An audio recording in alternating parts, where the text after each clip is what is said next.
L'eau du barrage effondré au Laos gagne le Cambodge. Des milliers de déplacés des torrents d'eau boueuse échappés d'un barrage hydroélectrique laotien ont gagné jeudi le Cambodge voisin, où des milliers de villageois ont dû être évacués, tandis qu'au Laos les secouristes recherchaient plus de 130 disparus. Le dernier bilan de cet accident sans précédent pour le Laos, qui mise sur le développement de nombreux barrages électriques pour satisfaire les appétits de ses voisins asiatiques, est de 27 morts.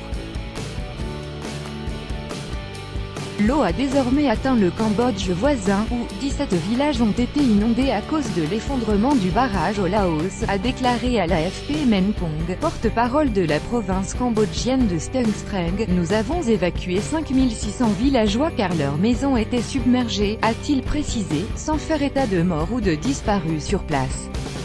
Les autorités cambodgiennes, qui organisent dimanche des élections législatives, s'attendent à une montée des eaux et à de nouvelles évacuations, après celles débutées mercredi. Un jeune homme dirige son tracteur sur une route inondée le 26 juillet 2018 à Sanaa Nikse, dans la province d'Atape, au Laos. Copyright AFP, NHAC Nguyen. 3 jours après le drame, sous de fortes pluies de mousson balayant le Laos, les sauveteurs, dont des renforts envoyés par la Chine, le Vietnam et la Thaïlande, étaient mobilisés, distribuant kits de secours et vivres. Les routes ont été gravement endommagées, voire totalement emportées. Dans les villages laotiens où l'eau commençait jeudi à baisser, les habitants tentaient de sauver ce qui pouvait l'être, débarrassant les rues des cadavres d'animaux domestiques. Mais la zone la plus touchée était interdite aux médias, a constaté une équipe de l'AFP sur place.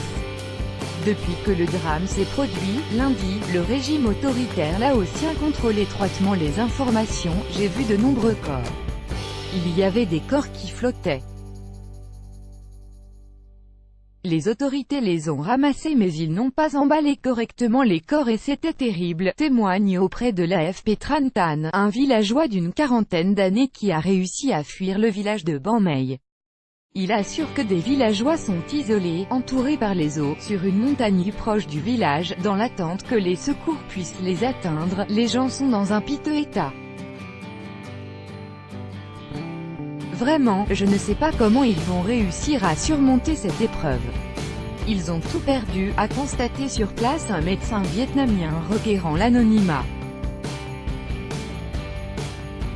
Trop tard, Laos, effondrement d'un barrage. Copyright AFP, Gal Roma. Le premier ministre laotien, Tongloun Sisoulith, a attendu mercredi soir, soit 2 jours après le drame, pour livrer le premier bilan humain officiel de la catastrophe du barrage de Dien Nam Ngoa.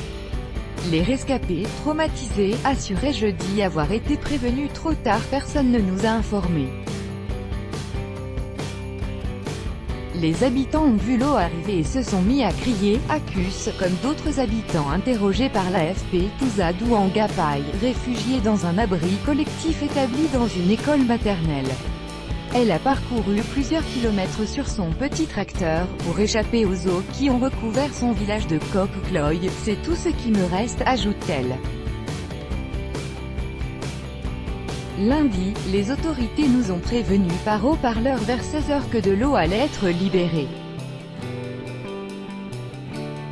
Nous n'avions pas conscience du risque d'effondrement du barrage, raconte Tran Van Bien, ouvrier agricole vietnamien, qui a réussi à fuir la zone avec sa femme et son fils de 5 ans. La structure qui s'est effondrée, Sadol Damde, fait partie d'un réseau de plusieurs barrages hydroélectriques. Ce projet de plus d'1 milliard de dollars implique des entreprises laotiennes, thaïlandaises et sud-coréennes, regroupées au sein d'une co-entreprise, la 10e Nam Ngoa Power Companies, PNPC. Outre un avertissement tardif aux villageois, la polémique porte sur le fait que des dégâts, causés par des pluies très abondantes, avaient été repérés sur la structure plusieurs jours avant son effondrement, sans qu'aucune évacuation préventive soit ordonnée. Or, un rapport de la société sud-coréenne Korea Western Power obtenu par l'AFP fait état d'un affaissement de 11 cm constaté dès vendredi dans le centre du barrage. Il est encore trop tôt pour savoir s'il s'agit d'une catastrophe naturelle ou causée par l'homme, a déclaré à l'AFP un porte-parole de l'entreprise. Plus de 50 projets hydroélectriques sont en cours de réalisation au Laos, un petit pays rural et montagneux enclavé au cœur de la péninsule indo-chinoise. Le Laos exporte la majeure partie de cette électricité, notamment vers la Chine, le Vietnam et la Thaïlande. Tout droit de reproduction et de représentation réservé. Copyright 2018, Agence France Presse.